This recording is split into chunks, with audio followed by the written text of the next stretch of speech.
Okey, kita teruskan dengan sesi tutorial. Macam saya kata tadi, tajuk ekosistem ni kerap keluar dalam peperiksaan, dan antara soalan yang kerap adalah dia tanya awak tentang jenis, interaksi antara organisma dan juga kawalan biologi. Kita tengok contoh soalan PT3 tahun 2014. Bila dapat soalan, ajar diri awak untuk highlight keyword yang diberi. Dalam soalan, dalam ekosistem yang seimbang, organisma hidup berinteraksi antara satu sama lain. Rajah menunjukkan dua contoh saling hubungan antara organisma.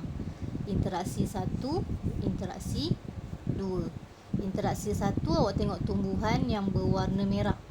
Macam awak tahu, klorofil adalah pigmen berwarna hijau. Jadi bila merah, dia tidak buat makanan sendiri dan dia akan ambil makanan daripada perumah. Jadi, soalan A1, nyatakan jenis interaksi antara organisma bagi interaksi 1 dan juga interaksi 2. Untuk interaksi 1, bunga pakma untung, perumah rugi. 1 untung, 1 rugi, maknanya jenis interaksi adalah parasitisma. Untuk interaksi 2, kita ada katak memakan lalat. Katak adalah pemangsa, lalat adalah mangsa. Jadi jenis interaksi kita panggil sebagai mangsa pemangsa. Untuk soalan 2, berikan contoh lain bagi interaksi 2. Rujuk soalan. Interaksi 2 tadi adalah mangsa pemangsa. Jadi awak boleh bagi contoh apa-apa saja yang ada kaitan dengan mangsa pemangsa. P1, apa yang berlaku pada perumah dalam interaksi 1? So rujuk interaksi 1, bunga pakma dan juga dahan kayu. Soalan B1, what will happen? Apakah yang akan berlaku? Sentiasa rujuk. Kadang-kadang soalan pun mungkin boleh ada kesilapan. Apakah yang akan berlaku pada perumah dalam interaksi 1?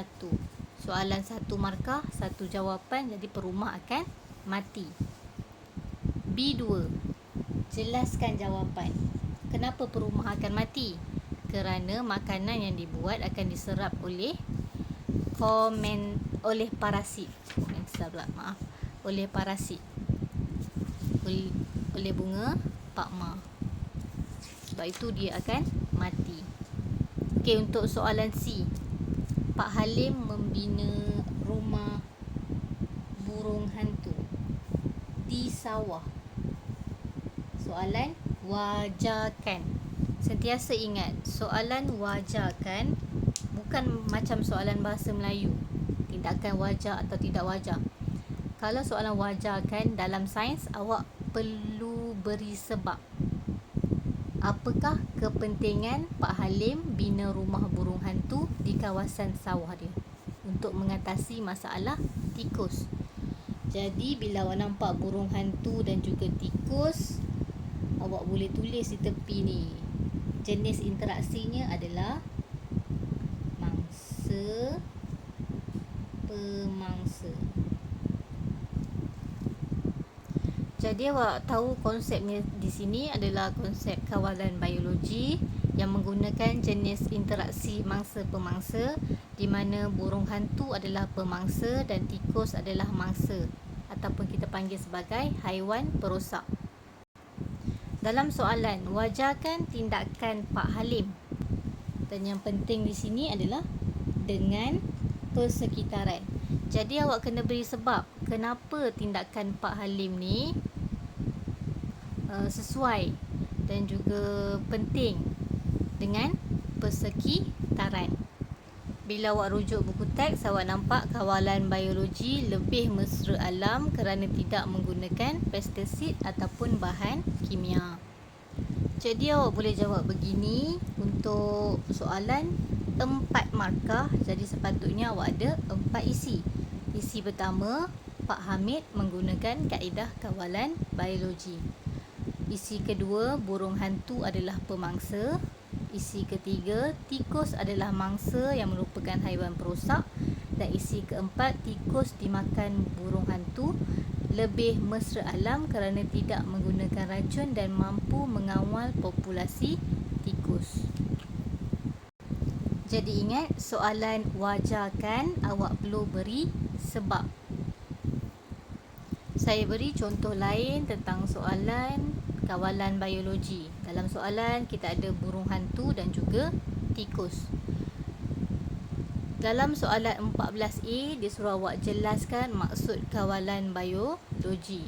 Jadi awak perlu isikan yang kawalan biologi ini adalah kaedah di mana kita gunakan organisma pemangsa semula jadi atau parasit atau patogen untuk mengawal populasi haiwan perosak di satu-satu habitat.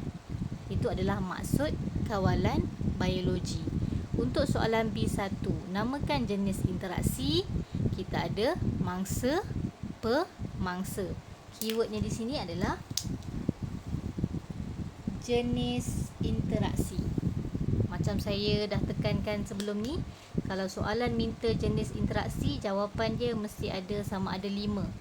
Komensalisme, parasitisme, mutualisme, persaingan, mangsa, pemangsa.